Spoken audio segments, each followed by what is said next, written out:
अगर आप कोई अच्छा सा मिड कैप फंड ढूंढ रहे हैं तो ये वीडियो आपके लिए है।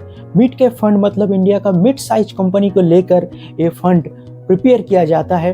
अगर देखें स्टॉक मार्केट में 1 से लेके 100 तक जो कंपनी होता है वो लार्ज कैप कंपनी होता है, बड़ा साइज का कंपनी होता है। 101 से लेकर 250 तक जो स्टॉक्स होता है, जो कंपनीज होता है वो मिड साइज कंपनी होता है। Mid size company large cap से ज़्यादा रिटर्न जनरेट करके देता है, लेकिन लार्ज कैप से मिड कैप जो कंपनीज है वो ज़्यादा वॉलेटाइल होता है, ज़्यादा रिस्की होता है। अगर आप मिड कैप फंड में इन्वेस्ट करना चाहते हैं तो आपको एक चीज़ का ध्यान रखना पड़ेगा, वो है टाइम हॉराइजन। आपको मिनिमम 5 से 7 साल के लिए इन्वेस्ट करना पड़ेगा मिड साइज कंपनी यानी मिड कैप फंड में इन्वेस्ट करने के लिए। अगर ये टाइम हॉराइजन आपके पास है तो आप मिड कैप फंड चूज कर सकते हैं अपने पोर्टफोलियो के लिए। देखिए, mid cap fund large cap से ज़्यादा वॉलेटाइल है, लेकिन रिटर्न भी बहुत बढ़िया बना के देता है। स्मॉल कैप जैसा उतना भी वॉलेटाइल नहीं है, स्मॉल कैप से थोड़ा कम रिटर्न देता है, लेकिन लार्ज कैप और फ्लेक्सी कैप से ज़्यादा रिटर्न मिड कैप फंड बना के देता है।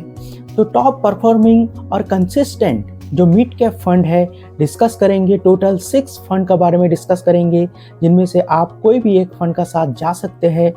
तो टॉप परफॉर्मिंग फंड में सबसे पहले जो फंड का नाम मैं लूँगा वो है Motilal Oswal mid cap fund. आप देख सकते हैं स्क्रीन में एनुअलाइज्ड SIP रिटर्न 27% का रिटर्न दिया है। तो SIP रिटर्न बहुत ही बढ़िया जनरेट करके दे रहा है ये फंड। अभी तो नंबर 1 में ये फंड रैंक कर रहा है। बहुत ही अच्छा फंड है मोतीलाल ओसवाल का मिड कैप फंड। अगर AUM साइज देखें तो 22,000 करोड़ है, और एनुअलाइज रिटर्न सिंस इंसेप्शन अगर देखें तो 26.82% का, मतलब 27% का सिंस इंसेप्शन ये फंड रिटर्न बना के दिया है। मिनिमम SIP और लमसम अमाउंट 500 रुपीज़ है, तो बहुत ही छोटे अमाउंट से आप ये फंड में इन्वेस्ट कर सकते हैं, आप पार्टिसिपेट कर सकते हैं। ये एक अच्छी बात है। जितना कम अमाउंट में आप इन्वेस्ट करने का अपॉर्चुनिटी पाएंगे उतना ज़्यादा इन्वेस्टर ये फंड का साथ जुड़ सकते हैं, तो ये एक पॉजिटिव बात है। अब चलिए देखते हैं, अगर ये फंड में अगर आप SIP करके चलते हैं, 13,000 का SIP अगर करके चलते हैं और 10 साल के लिए आप इन्वेस्टेड रहते हैं, तो आपका टोटल जो कॉर्पस जमा होगा, इन्वेस्टेड अमाउंट होगा 16 लाख के करीब। और टोटल कॉर्पस रिटर्न और इन्वेस्टेड अमाउंट को लेकर जो टोटल कॉर्पस आपका जनरेट होगा 10 साल बाद वो होगा 67,61,000 रुपीज़, मतलब 68 लाख के करीब बड़ा एक कॉर्पस आप जनरेट कर पाएंगे इस फंड से। तो ये जो रिटर्न है पिछले 10 सालों में बना के दिया है Motilal Oswal mid cap fund, तो ये फंड में बहुत बड़ा अपॉर्चुनिटी है और फंड में बहुत दम है अच्छा रिटर्न बना के देने का। सेकेंड जो टॉप परफॉर्मिंग और कंसिस्टेंट फंड है मिड कैप कैटेगरी में वो है एडिलवाइस का mid cap fund. Annualised SIP return देख सकते हैं 10 सालों में 25% का रिटर्न दिया है, तो ये फंड भी पीछे नहीं है, बहुत ही बढ़िया रिटर्न बना के दिया है। AUM 8,000 करोड़ का है और सिंस इंसेप्शन जो रिटर्न बना के दिया है 23.94% का, मतलब 24% का सिंस इंसेप्शन ये फंड रिटर्न बना के दिया है। तो ये रिटर्न बहुत ही बढ़िया रिटर्न है मिड कैप कैटेगरी में। मिनिमम SIP और लमसम अमाउंट 100 रुपया से आप कर सकते हैं, ये तो बहुत बढ़िया बात है। तो अगर आपका पास अमाउंट कम है, बहुत ही छोटा अमाउंट है, या फिर आप स्टूडेंट है, इन्वेस्ट करना चाहते हैं, तो आप बहुत ही कम अमाउंट से आप ये फंड में इन्वेस्ट कर सकते हैं। अगर 10 साल के लिए आप SIP करते हैं, 13,000 का SIP हर महीने आप करते हैं और 10 साल तक ये फंड में आप इन्वेस्टेड रहते, तो टोटल कॉर्पस जो आपका जमा होता, इन्वेस्टेड अमाउंट जो होता वो 16 लाख के करीब। टोटल जो कॉर्पस आपका जनरेट होता रिटर्न और आपका इन्वेस्टेड अमाउंट मिला के वो होता 60 लाख रुपीज़। ये फंड भी बहुत अच्छा रिटर्न जनरेट करके दिया है। मोतीलाल जैसा उतना अच्छा परफॉर्म नहीं किया, लेकिन ये फंड भी बहुत कंसिस्टेंट फंड है, ज़्यादा वॉलेटाइल फंड भी नहीं है और ओवर द टाइम अच्छा रिटर्न बना के दिया है अपने इन्वेस्टर्स को। नंबर 3 फंड है Invesco India mid cap fund. SIP return आप देख सकते हैं 10 ईयर्स का 24.35% का, और AUM है 6000 करोड़ का पास, और जो सिंस इंसेप्शन रिटर्न बना के दिया है वो है 23%।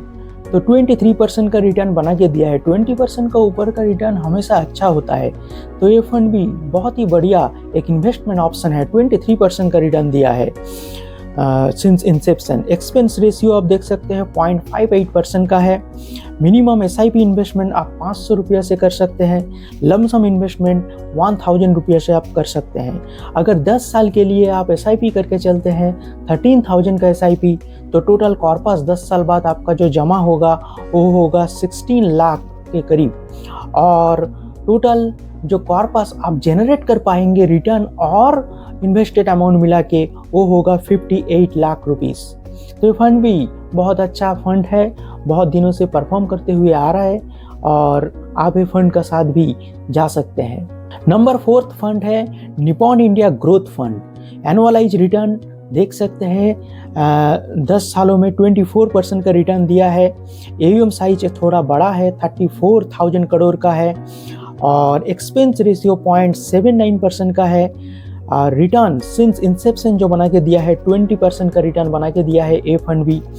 मिनिमम SIP इन्वेस्टमेंट 100 रुपया से कर सकते हैं, लमसम इन्वेस्टमेंट भी 100 रुपया से कर सकते हैं। तो ये फंड में ये एक अच्छी बात है, बहुत ही कम अमाउंट से आप पार्टिसिपेट कर सकते हैं ये फंड में। अगर 10 साल के लिए आप इन्वेस्टेड रहते हैं 13,000 रुपया का अगर SIP आप करते हैं, तो टोटल कॉर्पस जो आप जनरेट कर पाते आप इन्वेस्टेड अमाउंट और रिटर्न लेके वो है 56,99,000, मतलब 57 लाख के करीब आप कॉर्पस जनरेट कर पाते इस फंड में भी।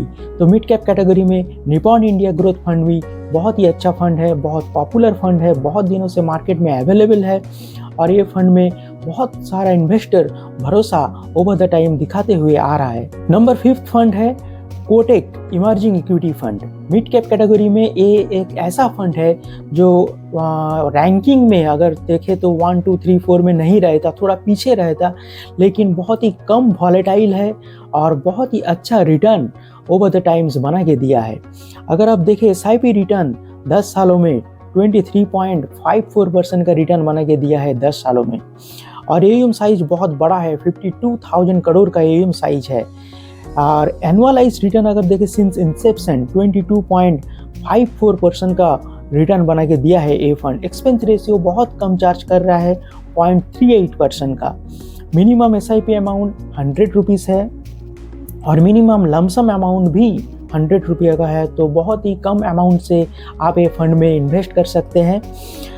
10 साल के लिए अगर आप SIP करके चलते हैं 13,000 रुपया का, तो आप जो कॉर्पस 10 साल बाद जनरेट कर पाएंगे 55,58,000 रुपीज़। तो 56 लाख के करीब कॉर्पस आप जनरेट कर पाएंगे सिर्फ 10 सालों में, अगर 13,000 रुपये का SIP आप सिर्फ इस फंड में अगर करके चलते। तो ये भी एक बहुत बढ़िया इन्वेस्टमेंट ऑप्शन है। आप अगर कोटेक का कोई फंड लेना चाहते हैं तो मिड कैप कैटेगरी से कोटेक इमर्जिंग इक्विटी फंड को आप सिलेक्ट कर सकते हैं। नंबर 6 जो फंड है HDFC mid cap opportunities fund. Annualise return 10 सालों में 23% का रिटर्न दिया है। AUM साइज बहुत बड़ा है 76,000 करोड़ का, और सिंस इंसेप्शन जो रिटर्न बना के दिया है 22.55% का, ये भी 20% से ज़्यादा का रिटर्न बना के दिया है। एक्सपेंस रेशियो 0.74% का है। मिनिमम SIP अमाउंट और लमसम अमाउंट दोनों ही 100 रुपये से है, तो बहुत ही कम अमाउंट से आप ए फंड में पार्टिसिपेट कर सकते हैं। अगर 10 साल के लिए आप SIP करते हैं 13,000 रुपया का, तो टोटल कॉर्पस 10 साल बाद आप जो जमा करेंगे वो होगा 16 लाख रुपीस, और टोटल कॉर्पस आप जो जनरेट कर पाएंगे रिटर्न और इन्वेस्टेड अमाउंट को मिला के वो है 54,72,000 रुपीज़। तो ये फंड भी बहुत बढ़िया रिटर्न बना के दिया है ओवर द पीरियड्स। तो टोटल 6 फंड मैंने डिस्कस किया हूँ। ये 6 फंड भी बहुत बढ़िया फंड है मिड कैप कैटेगरी में, जो इन्वेस्टर्स ने बहुत ही भरोसा दिखाया है इन सब फंड में, और ये सब फंड बहुत दिनों से अच्छा परफॉर्म करते हुए आ रहा है। अगर आप देखें लंबे टाइम पीरियड में ये सभी फंड अपने बेंचमार्क और कैटेगरी इंटरेस्ट को बीट करते हुए आगे बढ़ रहा है। तो ये फंड फ्यूचर में भी ऐसा ग्रोथ दिखा सकता है। देखिए, India is a growing country, India में ग्रोथ बहुत ज़्यादा हो सकता है। गवर्नमेंट जो पॉलिसी ले रहा है इसमें देखा जा सकता है इंडिया में ग्रोथ बहुत ज़्यादा है, और मिड कैप कंपनी हमेशा लार्ज कैप कंपनी बनने का कोशिश करता है, तो ग्रोथ पोटेंशियल बहुत ज़्यादा है। अगर आप मिड कैप फंड में इन्वेस्ट करेंगे तो फ्यूचर में जाके आप बहुत अच्छा वेल्थ क्रिएट कर पाएंगे। लेकिन मिड कैप फंड में एक चीज़ का आपको ध्यान रखना पड़ेगा, शॉर्ट टाइम के लिए आप इन्वेस्ट मत करें। अगर आप इन्वेस्ट करना चाहते हैं तो मिनिमम टाइम हॉराइजन 5 ईयर्स है। अगर 7 ईयर, 10 ईयर या 15 ईयर्स टाइम है आपके पास तो बहुत अच्छा बात है। उतने साल के लिए अगर आप इन्वेस्ट करेंगे तो बहुत अच्छा आप रिटर्न जनरेट कर पाएंगे। तो ये था आज का video. For more such video देखते रहिए मनी माइंडसेट।